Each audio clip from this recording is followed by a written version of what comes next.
ভাইরে, শুধু ইফতার আর সাহরি খাওয়ার নাম রোজা না। ইফতার করা আর সাহরি করার নাম কি না? রোজা না।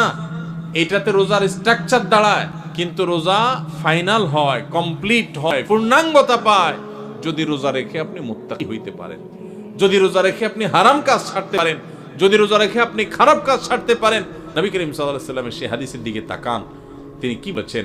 মাল্লাম ইয়াদা কাওলা যুরি ওয়াল আমাল বি, যে ব্যক্তি মূর্খতা সুলভ কাজ ছাড়ল না, মিথ্যা কথা ছাড়লো না, মিথ্যা কাজ ছাড়লো না, গুনাহ এবং পাপাচার এগুলো ছাড়তে পারলো না, ওই ব্যক্তির রোজা রাখা আর উপোস থাকা সমান। তার উপোস থাকায় আল্লাহর কোনো ঠেকা পড়ে নাই।